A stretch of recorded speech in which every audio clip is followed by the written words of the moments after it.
Hi, guys, and welcome. Hi, Dr. Paul. Thank you so much for joining us today. That's my pleasure. Awesome. Guys, so today we have Dr. Paul Brummett from Wiggleless Back Brace and from MediVet, yes. And we're going to be speaking about back bracing and the biomechanics behind it. This is such an interesting topic. I think from when back braces started to become available for dogs, we've really been talking about how we could be implementing them. There are some concerns with their use, and there are some really awesome opportunities with their use. And I think if we have those conversations and we continue to look at it clinically, they can be a really valuable tool. So I'm looking forward to going into that. So if you guys are joining us live today, it is so good to have you. This is one of our Vet Rehab Summit Prelims. We are getting warmed up for the main event on the 8th of November. We cannot wait.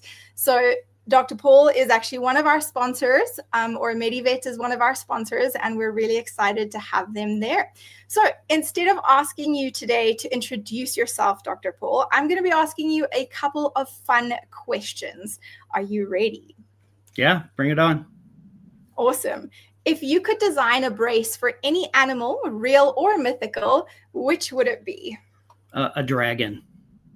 A dragon? That's a good one. What's one thing most people get wrong about bracing? I think there's a lot of misinformation about bracing and sores. The development of sores comes from an improperly fitting brace. And so if you go through the correct process of getting the things that we need to make one, that we decrease that level by a large percentage. And then it's really important to monitor those patients. That's how you prevent, when you start to see the beginnings of an issue, then we can help you manage that right away.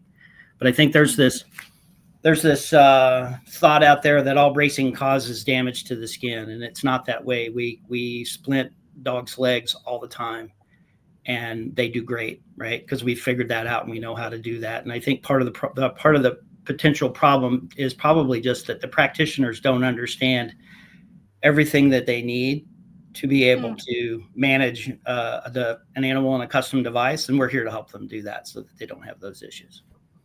Oh, I love that. Thank you very much. All right, I'm going to ask you a few quick fire questions. So it'll be A or B, and you choose the one that appeals to you the most. Okay? Small dog or large dog? Oh, I would have said large dog 10 years ago, but small dog now. Oh, I like it. Back brace or knee brace? Oh, knee brace. Just because that's what I do the most of. Okay. That's what we consult the most of. But the back brace has a lot of phenomenal uses and possibilities. Okay, I like that. Reading or podcasts? Oh, reading. Reading. Summer or winter? I used to be a winter guy. I live in Colorado, so skiing's really important. But as I've gotten older, I think I like summer more. Okay. City life or country life? Country. Country. Do you like the oceans or the mountains? Oh, yes. Yes, both. Yeah, yeah. So I live close to the mountains, but it's fun to go to the ocean. Yeah. The ocean. I like when I can have both in one place. Oceans and mountains together. Yeah, there's some islands that way, I think. Yeah, we have some coastlines here in South Africa that are very mountainous that combine both. Yeah, I guess the northern coast of California is kind of that way in places. And Cape Town, actually, I never think of Cape Town, but that is exactly what Cape Town is famous for, the ocean plus the mountain. Yes. Cool. Okay. Fantastic. Guys, if you are joining us live, it is so good to have you. Welcome. We have Dr. Paul Brummett here. We are talking about back bracing. So let's dive into it. How do back braces influence spinal stability and function? Because I think that is the primary question. Yeah, so I think the first thing you have to think about is what is the function of the spine. So we all know that it contains the nervous system and it protects the nervous system. And then there are areas where the nerves come out to supply organs and muscle tissue. And give feedback to the brain so it knows what's happening through the body, but it also is, what all the muscles and soft tissue organs hang off of as well, and supports those. So it has to be able to flex. It has to be able to extend. We need to side bend from side to side as well. And so when you start to think about a back brace and how it works biomechanically, we have to work with those systems. And we're all familiar with intervertebral disc disease, and we see the dachshunds that the Frenchies that have bad discs as they get older, or they have misshapen spinal segments. And when the soft tissues around those start to break down, whether you lose fluid out of the disc, and so you have more movement in that space, if there becomes a weakness in the muscle tissue because of a loss of nervous system function, then the spine can no longer do its job. And so how do we prevent overflexing, overextending, too much lateral bend from one side to the other? So everybody is probably familiar with a corset. And the braces that are out there right now for dogs are really based on a corset. They're not a custom device. They're more of a device that's done for sizing. And can I use my model? Yes, absolutely. Yeah, so this is, let's see, we can get back a little bit. So Jack Russell model, this is an example of the wiggless back brace. And what you'll notice is that it starts at the base of the neck, and then it's going to go all the way back past the lumbosacral junction. This is probably just a little bit long for one of my patients, but if I had to go this way, I could. You want to make sure that we've got room here to allow for the back leg to move without being impeded. And then we have a system, a 3-point system, so that we allow free range of motion of the shoulder, because that's important as well. But to get to the point of the question is, how do we stabilize the spine? In a normal dog, the abdominal musculature will contract and push the organs up underneath of the spine. And that will help prevent flexion and extension. And then we have our axial muscles that help to create more musculature and strength, so that you're not doing a lot of lateral bending when you don't need to be. When those systems start to break down, then we have to put something in to control those.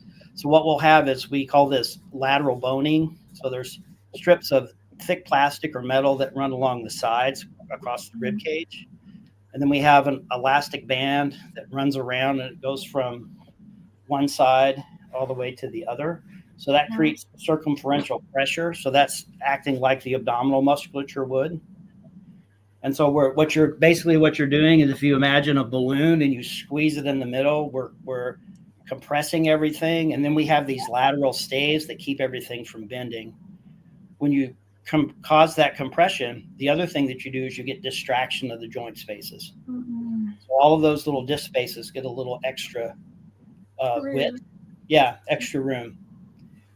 So that's the basics. Yeah, I mean, we can jump into different kinds of joints and what's happening in the musculature, but for me, that's the easy way to think about it, is we're helping to hold the spine in place. Yeah, I think that's really very valuable. I've actually been just doing some studying on spinal pathologies, and what is standing out to me right now is that it is much more clinically significant for our patients when there's instability within the spine than when there's a lack of mobility, right? Like conditions that are causing the spine to fuse or to stabilize more, they're far less clinically significant than when we have instability. So I think we're sometimes scared as professionals to reduce or restrict mobility. But when we have a level of instability, this is far more valuable and useful than leaving that instability or trying to stabilize it only with the muscles and with the structures that are within the body. Oh, absolutely. I mean, we do see some of these dogs that, if you stabilize one segment, then the other segments start to work harder. And, some of these dogs will be able to deal with that through, rehab and maintaining muscle strength, and others need some help. But I agree with you. The instability is what we're really trying to treat. If it's already fairly stable, then we're probably focusing on something totally different. There's some other compensation that they have that we need to manage. Exactly. Yeah. Okay. So what are the most important clinical indicators for when bracing is appropriate? Right. Great question. So let's talk about inappropriate first. Like the inappropriate, I would not use this on a dog that is acute and kyphotic and painful, because we've got a device that we're trying. This device is made to really kind of straighten things out. And you take a kyphotic, painful dog and try to straighten them out, and you're just going to make them more painful. So it's more of a brace that I'm going to use in conservative management after I've gotten the pain down. And certainly if they're neurologic, then they need to go see the surgeon. They need to go see the neurologist and figure out why that's happening. How to use it. There's lots of things that we've learned that we can use. Certainly intervertebral disc disease that we're trying to manage. The little dachshund who has had surgery and we're worried about other discs that we know are going to have a problem down the road, or statistically we know that might happen. Having them in a back brace when they're active, so that we feel it increases proprioception from the rat, so they're more aware of their body, plus we're giving them stability, right? Yeah. So they're probably not going to get quite as crazy and chase the squirrel, right? Or do zoomies in it, so it protects them to a certain level. We do know that this brace, a caveat to this is if you have a dog in this brace 24/7, that they'll actually lose muscle mass. So it does its job so well that the muscles will actually start to atrophy a little bit. So you want to make sure that you're doing, from a rehab standpoint, that you're doing things in and out of the brace to help maintain your spinal musculature. Degenerative myelopathy is another use that we have seen, and I've used this for in practice. So you have these dogs that are losing their nervous system in the rear end, right? And as they take a step, they tend to sway, and it takes them a long time to recover. And when they recover, they over-recover and go to the other side. So they're expending a lot of energy just to try to move forward. By wrapping their core and creating core stability, then all of that propulsion can help them move forward. So it's really interesting to see these DM dogs that are having this difficulty walking, and you put them in a brace, and it's an almost immediate effect that once you stabilize their core, they can move better. And just within a few sessions, you'll actually see them walk better. With my DM dogs, it's kind of like a dog that I would put in a wheelchair. I always try to start them out early so that they get used to it before they really need it. So that we're not introducing something. It'd be like an old arthritic dog that's never used stairs, and you buy stairs for them to get in and out of your car. Yeah. It's probably not going to work very well. But if you teach them to do that early on, when you start to recognize the problem, then when they really do need it's a lot easier to use. Yeah, I think DM is just, the change is fantastic. And I love that because you're stabilizing and you're allowing them to move in a much more controlled way, you're also protecting them from fatigue during normal activity, during walking. So that means you're getting more high quality movement for the same amount of time without moving over into fatigue, without stressing the stabilizing structures of the hips, the stifles, everything really, because they really do become very unstable. So it's a very easy way for us to provide them with stability and protect them at the same time. I think it's one of the best uses for the brace. Yeah, but other things that we're seeing it used for, we do have major veterinary universities that are using it post-surgically. I was wondering about that. Yeah, and it's in specific cases. The cases that I know of, I'm pretty sure they were like spinal fractures that had been, they went in and fixated them, and then they wanted to have something that would really hold everything in place while they healed. And that's actually one way that it's used in human medicine as well, for spinal fractures. If they're not really distracted, you just hold everything in place. But so I know that there's some universities that are using it that way. We have a researcher that we work with in Germany that is using it to dogs that have unusual gaits or compensatory gaits that they've developed.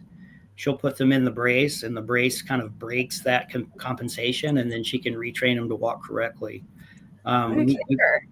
Yeah, we've also had dogs that are biomechanically are using the wrong muscles to jump with.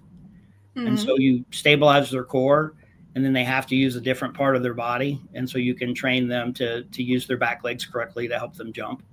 And then they can actually jump farther. So that's I haven't done that personally, but that's, that's something that folks are thinking of and using it for. You can attach a Beco band or a TheraBand just above the ankle, and then anchor that either up to a loop up here or Velcro it to the side. And then that allows you to bring that leg forward for those dogs that are maybe have a proprioceptive deficit in their back legs.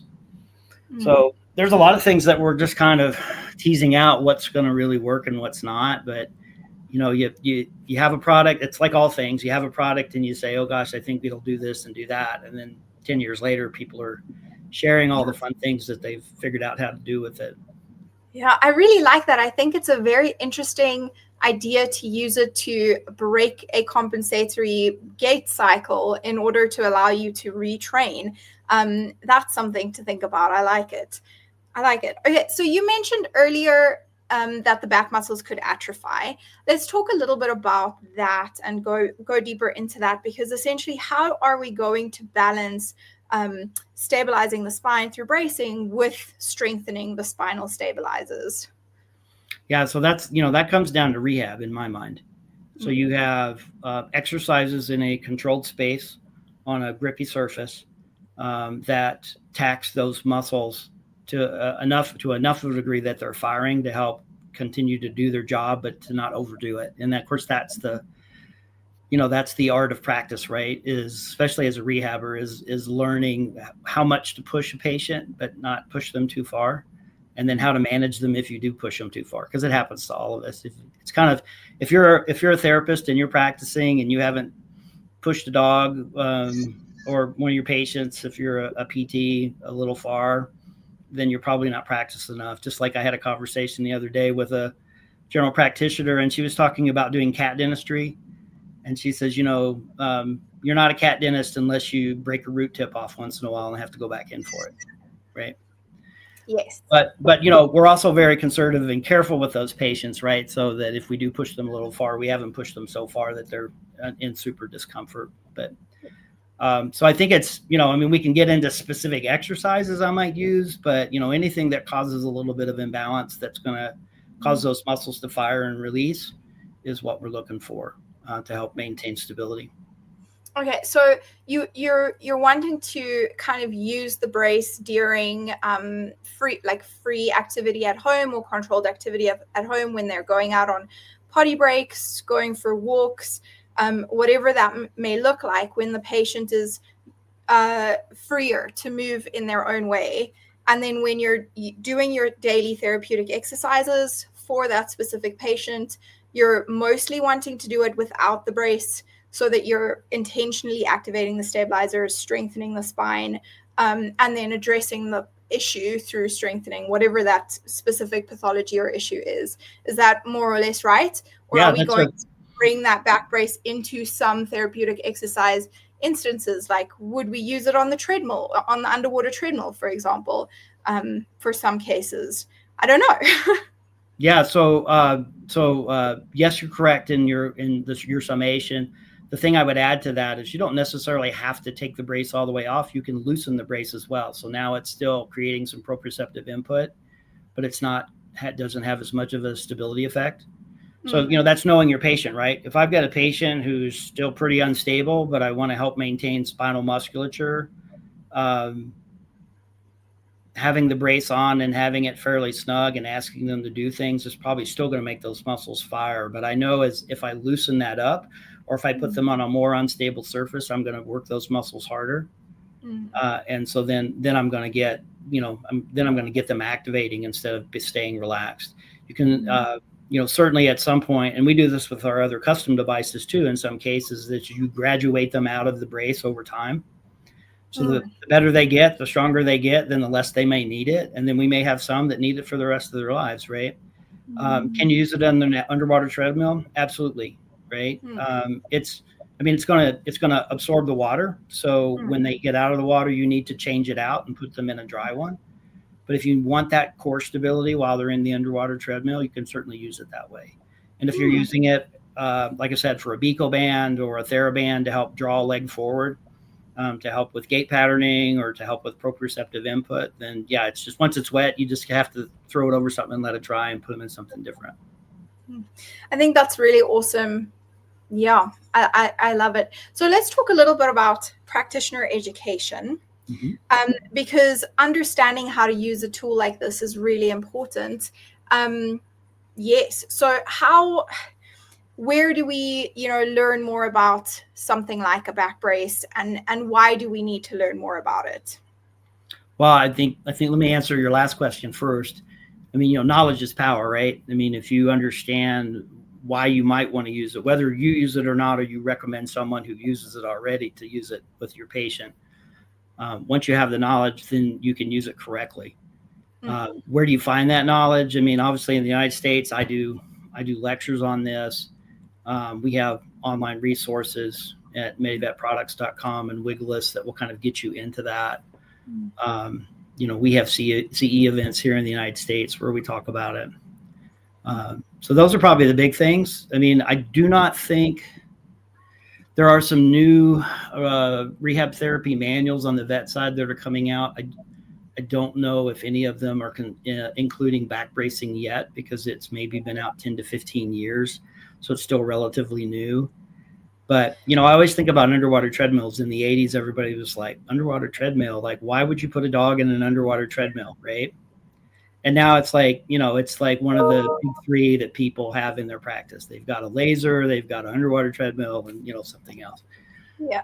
So I think, as time goes by, we're going to figure out lots of other ways to use this device, and people will become much more comfortable with it. Because we are dealing with the nervous system, and I understand that. I mean, we've certainly seen those little dogs, that the dachshunds that come in, the Frenchies that come in, the pitties that are screaming in pain and are neurologic, and we certainly don't want to do anything to make them worse. So I understand that, because sometimes I'll get that, like, ooh, I don't want to create damage, right? But it definitely has its place in conservative management, post-operatively, and after, if you've got one of those conservative discs that you can manage medically, once they're stable, putting them in a brace, I think is a good step. Have we got some research yet that's looking at the use of back braces, or not yet? Yeah. So yesterday I was doing I was looking for the research that I had found recently, because there's not very much. So I'm answering a question in a roundabout way. There isn't a lot of research on the veterinary side for braces. There was one that was done in 2021 on corsets in dogs. That's what it was called, and it's a style just basically like what I showed you. And there are different varieties of back braces out there. They all have the same basic components: the stabilizing bars on the side and some kind of wrap. Some of them will have straps that go over the back legs as well. Yeah. What they found in that study, and I'm paraphrasing a lot, but it really didn't affect their gait, which was good, because that's always a concern, right? We put a device on an animal and it totally creates a lot of compensations. We're not helping that pet. And so what they found was that they tolerated them, and that it didn't seem to abnormally affect their gait. So that's good. Do we have any, will we ever have any high-level studies, blinded studies on, dogs with intervertebral disc disease, and if they were braced or not, and how it all comes out? Probably not. Maybe some retrospective studies, maybe 10 or 20 years from now. There's that study that's out there, and I'll be honest with you. There's another that I thought I had, and I could not find it yesterday, dealing with dog braces, but it's still in its infancy. Yeah, getting that figured out. Most of what we're doing is we're bringing over from the human side. How are they using it, and can we use it the same way? Yeah, no, I like that, and I know Hero Braces has been for years saying, like, we will help and support research projects with the use of braces, and I'm sure with Wiggless it's the same. the same principles. So can we put a call out there if anyone wants to do some research on this subject, like get hold of wiggleless dog braces and give it a go, get it done. Let's see what we can learn and what we can find out. I think if we have at least that preliminary study that looks at is this negatively impacting the gait, that's already something. So yeah, how can we start to investigate the positive and negative effects in specific pathologies or conditions? I'd love to see some data on DM dogs, degenerative myelopathy, see how that gait is affected, because it's significant. And then what difference does that make over a period of time? If they're using those braces, is it going to help extend their lifespan? Isn't it? Is it going to make no difference? I think it's good to have that information as well. Yeah, because right now it's just it's what we've, as practitioners, what we've experienced with our own patients, and what we share with one another of how we think, what we found works. Yeah, which is really important. I like that. Okay, it's how it starts, right? Yes, it's how it starts. That's where we have to begin. Have the conversations, share the clinical experience, and get creative and experiment. I think that's one of my favorite parts of our work, is that we do get to do that. Yeah. Awesome. Guys, so we are gearing up for the Vet Rehab Summit. It is so close, around the corner on the 8th of November. We are going to have Wiggleless there, Go Hero is going to be there. All the MediVet companies are going to be there. It's going to be so good. We're talking dynamic by design. So if you have more questions about how, strength and stability and how we're using therapeutic exercises to support our patients, if you have questions around these topics, come to the Vet Rehab Summit. It is going to be incredible. Attendance this year is completely free. So it's going to take you nothing to register. Register for a free ticket. You get access to all the live events during the day. If you want to watch the recordings, or if you need a CPD certificate, then purchase a ticket or become an online pet health member. Both of those are great options. Being an online pet health member is the better option. If you have any question, let me know and I can answer that for you. And Dr. Paul, thank you so much for your time today. It's been really interesting.